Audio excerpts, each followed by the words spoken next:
ಪುಸ್ತಕ ಬರ್ಸ್ಬೇಕು ಅನ್ಸದ. ಅದಕ್ಕೆ ಎರಡನೇ ದಿವಸ ಹೇಳಿ ಮುಗಿಸ್ತೀನಿ.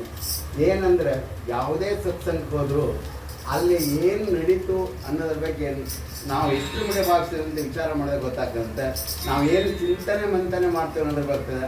ಇಲ್ಲಿಂದ ಹೋದಾಗ ಮಹಾಸ್ವಾಮಿ ಬಗ್ಗೆ, ಭಗವಂತನ ಬಗ್ಗೆ ಇಷ್ಟೆಲ್ಲ ವಿಚಾರ ಬಂತು ಅಂತ ಆ ಚಿಂತನೆ ಮಂಥನೆ ಮಾಡ್ತಾ ಹೋದಾಗ ನಮ್ಗೆ ಅದೇ ತಲೆ ಬರ್ತಂತೆ. ಅದನ್ನ ಬಿಟ್ಟು ಏನೋ ವಿಚಾರ ಹಿಂಗೆ ಮಾಡಬಾರ್ದು, ಜವಾಕರ ಅವ್ರು ಹಿಂಗೆ ಮಾಡಬಾರ್ದಾಗಿತ್ತು, ಪಲ್ಯ ಏನೇನು ರುಚಿಯಾಗಿದ್ದಿಲ್ಲಪ್ಪ, ಚಟ್ನಂತ ತಿನ್ಲಿಕ್ಕೆ ಆಗಲಿಲ್ಲಪ್ಪ, ಇದನ್ನು ವಿಚಾರ ಮಾಡಿದಾಗ ಭಗವಂತ ನಮ್ಮಿಂದ ಸಾಕಷ್ಟು ದೂರ ಹೋಗ್ತಾನೆ.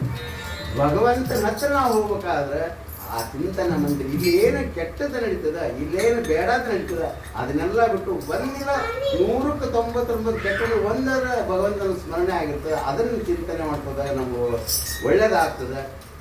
ನಮ್ಮಲ್ಲಿರೋ ಸಾಕಷ್ಟು ಹೊಲಸು ಈಗ ನಮ್ಮ ದೇಹ ನವರಂಧ್ರದಿಂದ ಕೂಡಿರ್ತದೆ.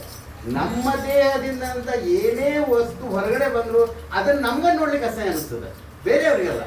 ಅಂಥ ಹೊಲಸುಗಳನ್ನ ನಾವು ತುಂಬಿಕೊಂಡು ಅದನ್ನ ಇಟ್ಕೊಂಡು ಹೋದ್ಬಿಟ್ರೆ ಈ ಇದ್ದಂಥ ಹೊಲಸನ್ನು ಅವಾಗ ಹೊರಗೆ ಹಾಕ್ತಾನೆ ಇರ್ಬೇಕು. ಅದನ್ನು ಹೊರಗೆ ಹಾಕ್ತಿದ್ದು ಏನಾಗ್ತದೆ, ದೇಹ ಕೆಟ್ಟು ಹಾಳ ಹೋಗ್ತದೆ, ಡಾಕ್ಟರ್ ಹತ್ರ ಹೋಗ್ತದೆ, ಇನ್ನೊಂದು ಹೋಗ್ತದೆ. ಹಂಗೆ ಬೇಡಾದ ವಿಷಯಗಳನ್ನು ತಲೆ ಒಳಗೆ ತುಂಬಿಕೊಳ್ಳೋದ್ರಿಂದ ನಮಗೆ ಅಸಹ್ಯ, ನಮಗೆ ಕೆಟ್ಟದ್ದು. ಅದರಿಂದ ಯಾವ ಸಾಧನೆಯೂ ಆಗೋದಿಲ್ಲ.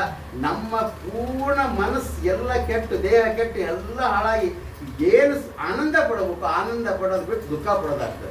ಅದ್ರ ಬಗ್ಗೆ ಇದ್ದಂಥ ಹೆಂಗೆ ದೇಹ ಹೊಲಸು ನಮ್ಮನ್ನು ಪ್ರತಿ ರಂಧ್ರನ್ನ ಹೊರಗೆ ಹಾಕ್ತೇವೆ. ಹೊರಗೆ ಹಾಕೋತಿದ್ದಾಗ ದೇಹ ಸ್ವಚ್ಛ ಇರ್ತದೆ, ಆರೋಗ್ಯವಾಗಿರ್ತದೆ, ನೆಮ್ಮದಿಯಿಂದ ಇರ್ತದೆ. ಹಂಗೆ ಮನಸ್ಸು ಸ್ವಚ್ಛ ಇರಬೇಕು, ಭಗವಂತನಡಿಗೆ ಹೋಗ್ಬೇಕಂತ ಅಂದಾಗ ಮನಸ್ಸಲ್ಲಿರುವಂಥ ಎಲ್ಲ ಕಲ್ಮಶಗಳು ಹೋಗ್ಬಿಡ.